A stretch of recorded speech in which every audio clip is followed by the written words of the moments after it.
आणि असे आमदार यांच्यावर कारवाई व्हायला पाहिजे।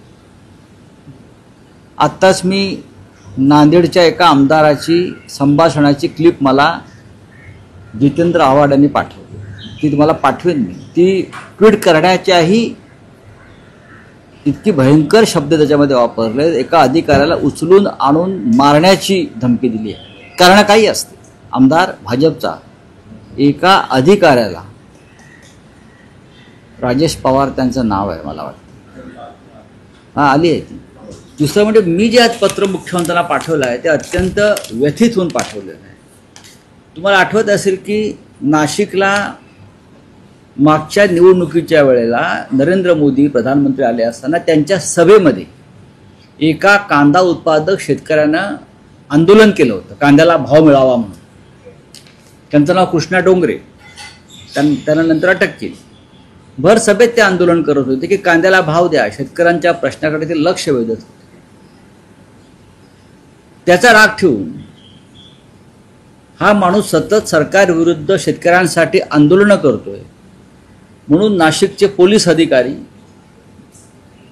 नेहमीचेच मंत्री, खोटे कामं करणारे यांनी एकत्र येऊन कृष्णा डोंगरे यांच्यावरती बलात्काराचा खोटा गुन्हा दाखल केला, त्यांना रोखण्यासाठी।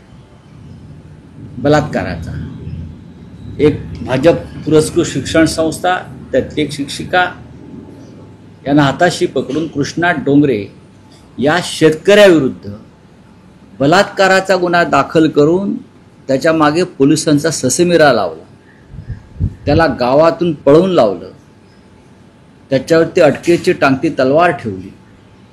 का तर तू सरकार विरुद्ध आंदोलन करायचं नाही, मंत्र्यांच्या विरुद्ध आंदोलन करायचं नाही, नाहीतर अशा प्रकारचे गुन्हे दाखल करू आणि तुला ठार मारू। हे पोलीस आणि त्या मंत्र्यांची माणसं आणि भाजपचे कार्यकर्ते सांगतात, हे सगळे पुरावे आहेत। ज्या दिवशी बलात्कार झाला, अशा प्रकारचा गुन्हा नोंद झाला, कोर्टात सिद्ध झाला आहे म्हणून मी हे सांगतोय, त्या दिवशी कृष्णा डोंगरे त्या भागातच नव्हते, ते सप्तशृंगी गडावर देवदर्शनामध्ये होते। हे CCTV फुटेजवरून स्पष्ट दिसत आहे। बलात्काराचा गुन्हा झाला त्या दिवशी, त्या घटनेच्या वेळी, त्या क्षणी कृष्णा डोंगरे हे सप्तशृंगी गडावर वणीला होते आणि कुटुंबासह धार्मिक कार्यामध्ये होते। हे वणीच्या डोंगरावरच्या CCTV फुटेजवरून दिसल्यावरती कोर्टानं या प्रकरणात हस्तक्षेप केलेला आहे आणि पोलिसांना बेसमरी करावी लागली। यातून मला इतकंच सांगायचं आहे की तुम्ही जनसुरक्षा कायदा, अर्बन नक्षलवाद, अमुक आणि तमुक याच्या वल्गना आणि गर्जना करताय। ह्या अशा पोलीस अधिकाऱ्यांना, अशा मंत्र्यांना आणि अशा राजकीय कार्यकर्त्यांना भाजपच्या तुम्ही कोणता कायदा लावणार आहात? हे आजचं नाही आहे। नाशिकच्या पोलीस आयुक्तांनी शिवसेनेचे कार्यकर्ते फोडण्यासाठी अशाच प्रकारे खोटे गुन्हे दाखल केले। मग ते सुधाकर बडगुजर असतील, सुनील बागोल असतील, मामा राजवाडे असतील, अन्य लोक असतील। आता काय झालं त्या सगळ्या गुन्ह्याचं? भारतीय जनता पक्षाची सुपारी घेऊन हे पोलीस अधिकारी काम करतात। सुनील बागुल आणि मामा राजवाडे यांना परागंदा व्हावं लागलं खोटे गुन्हे दाखल केल्यावर, आणि आज ते नाशिकमध्येच आहेत। आता हात लावलेला नाही, भाजप प्रवेशाच्या उंबरठ्यावरती आल्यावर त्यांना हात लागला नाही। म्हणजेच सरकार आणि पोलीस हे अर्बन नक्षलवाद्यांसारखंच वागते, दहशत निर्माण करते। ही अत्यंत गंभीर गोष्ट आहे कृष्णा डोंगरेची। हा विषय विधिमंडळात उचलला जाईल। आता बोला। तुम्ही आता नाशिकचा उल्लेख केला तर सुनील बागुल यांच्या विरुद्ध असलेली तक्रार मागे घेण्यासंदर्भात काही कार्यवाही सुरू आहे। नक्कीच त्यानंतर त्यांचा भाजप प्रवेशाचा मी शेवटी काय सांगतोय तुम्हाला, कृष्णा डोंगरे सारख्या शेतकऱ्याला ठार मारण्याच्या धमक्या दिल्या जात आहेत। तो ऐकला नाही तेव्हा त्याच्यावर बलात्काराचा गुन्हा दाखल केला की आमच्या विरुद्ध आंदोलन करू नको, आमच्या विरुद्ध बोलू नको।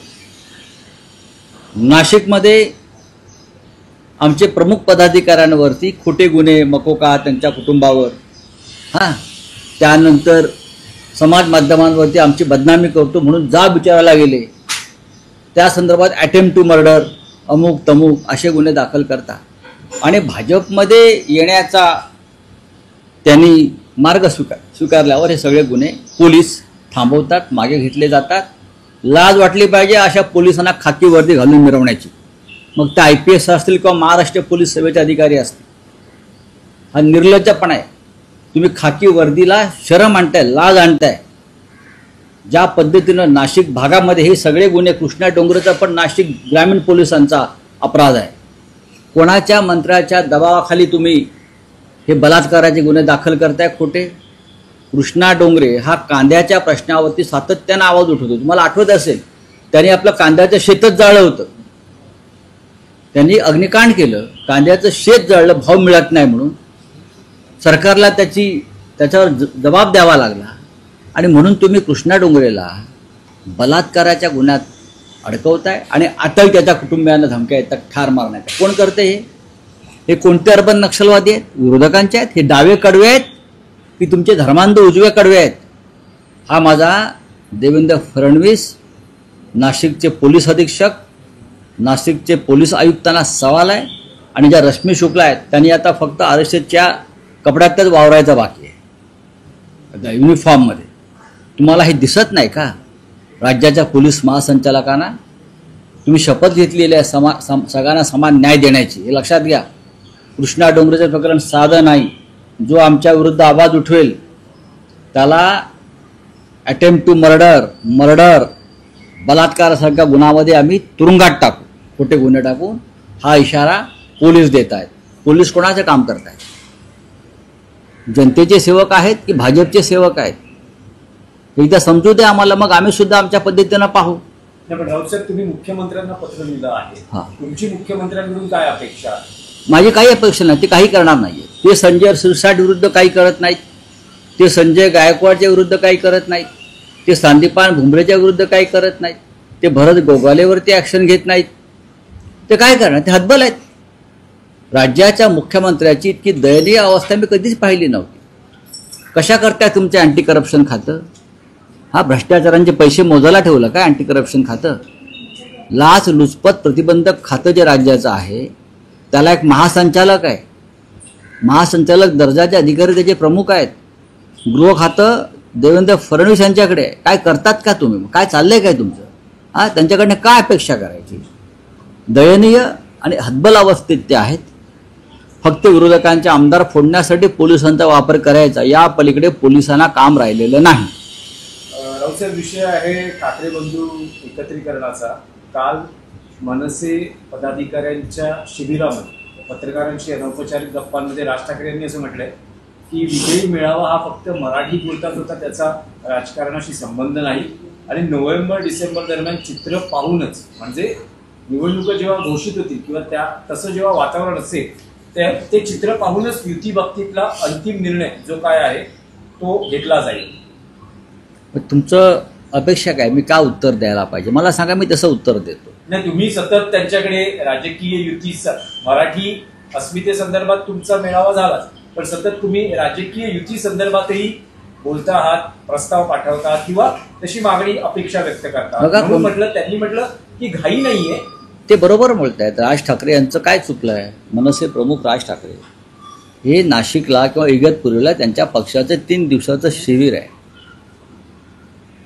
तुम्ही जे वक्तव्य करताय ते त्यांनी पत्रकार परिषद घेऊन किंवा कॅमेरासमोर केलंय का? अनौपचारिकपणे ते बोलले असं तुम्ही सांगताय. बरोबर आहे ना? पण ते बोलले पत्रकारांशी, मला माहित नाही. अनौपचारिकपणे आम्ही सुद्धा बोलतो अनेक गोष्टी. औपचारिकपणे जे काय बोलायचं आहे ते आम्ही लवकरच बोलू. आता उगाचच हवेत तीर मारण्यात अर्थ नाही. आम्ही आशावादी आहोत. दोन्ही पक्षाचे कार्यकर्ते आशावादी आहेत. महाराष्ट्राच्या हिताचं जे करायचं आहे त्या संदर्भात माननीय उद्धव ठाकरे, राज ठाकरे एकत्र बसून निर्णय घेतील ना, मला माहिती आहे. तुम्ही उगाचच त्याच्यामध्ये पाऊस पडत नसताना गडगडाट करू नका. पाऊस बाहेर जोरात सुरू आहे. नाही, कार्यकर्त्यांच्या भावनांचाही पाऊस जोरदार आहे ना तो. आम्ही त्या पावसाला आणि त्या ढगांना वेगळी वेगळी दिशा देऊ. कुठे न्यायचे तिकडे नेऊ ना आम्ही. ते बोला. उद्धव ठाकरे असं म्हणतायत की निवडणूक जाहीर झाल्यानंतर, कारण हे त्यांनी ऑन रेकॉर्ड केलेलं आहे, ऑन कॅमेरा केलेलं विधान आहे की निवडणूक जाहीर झाल्यावर युती बाबतीतला निर्णय घेऊ. त्यात चुकीचं काय? उद्धव ठाकरे आणि माननीय राज ठाकरे मी काय म्हणतोय, शिवसेना पक्षप्रमुख सन्माननीय उद्धव ठाकरे आणि राज ठाकरे या दोघांचीही विधानं सकारात्मक आहे. राऊतसाहेब, काल शिवसेना शिंदे गटाचा मेळावा पार पडला, म्हणजे त्यांचे मेळावे सुद्धा होतात, कार्यकर्ता संमेलन पार पडलं. त्यात शिंदे असं म्हणतात की बदनामीमुळे काही मंत्र्यांना घरी जावं लागू शकतं. कुटुंबावर कारवाई करणं मला आवडत नाही, पण तुमच्याकडे दाखवलं गेलेलं बोट हे माझ्याकडे दाखवलं गेलेलं बोट असतं. विशेषतः त्यांच्या मंत्र्यांच्या संदर्भात जी त्यांची नाराजी आहे ती त्यांनी बोलून दाखवली आहे. मग त्याच्यावरती मी मत कसं काय व्यक्त करू? भ्रष्ट मंत्र्यांवर, महाराष्ट्राला बदनाम करणाऱ्या आमदार आणि मंत्र्यांना घरी जावंच लागेल. मी वारंवार तेच सांगतोय.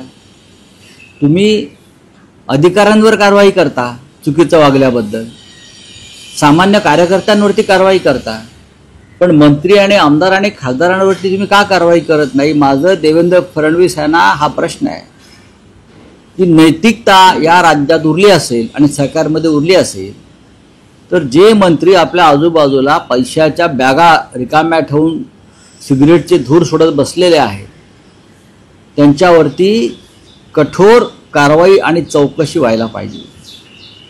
ज्यांनी गरीब कर्मचाऱ्यांवरती निर्घृणपणे हल्ला केला त्यांच्यावरती अटेम्प्ट टू मर्डरचा गुन्हा दाखल व्हायला पाहिजे. ज्यांच्या ड्रायव्हरच्या नावावरती 150 एकर जमीन कशी आली हे कोणाला सांगता येत नाही, अशा शिंदे गटाच्या नेत्यांवर कारवाई व्हायला पाहिजे. 150 एकर जमीन कोट्यवधी रुपयाची ड्रायव्हरच्या नावावर, असं ड्रायव्हर होण्याचं भाग्य सगळ्या महाराष्ट्राला लाभो या राज्यामध्ये. बरं, एक दिवस शिंदे सुद्धा म्हणतील की भुमरे मला तुझा ड्रायव्हर कर. हो हो म्हणतील ते, किंवा अमित शहाकडे जाऊन सांगतील मला तुमचे ड्रायव्हर करा. कारण अमित शहाच्या ड्रायव्हरकडे किमान मग 15,000 कोटी असतील. जर भुमरेच्या ड्रायव्हरकडे 150 कोटीची संपत्ती आहे तर अमित शहाच्या ड्रायव्हरकडे 15,000 कोटीची असेल. मग शिंदे म्हणतील मी ड्रायव्हरच होतो. सध्या ते ड्रायव्हरच आहेत. हां बोला. संजय शिरसाट कोकण मंडळाच्या लॉटरी आहेत जाहीर झालेल्या नाही तुमचा पॉलिटिकल प्रश्न. 9.5 लाख रुपये आमदारांना घर मिळते. आमदारांना घराची गरज आहे का?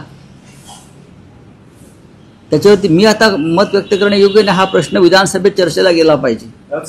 संजय शिरसाट यांचं एक नवं प्रकरण सामाजिक कार्यकर्त्या अंजली दमानी यांनी काल बाहेर आणले किंवा उघडकीस आणलं आहे.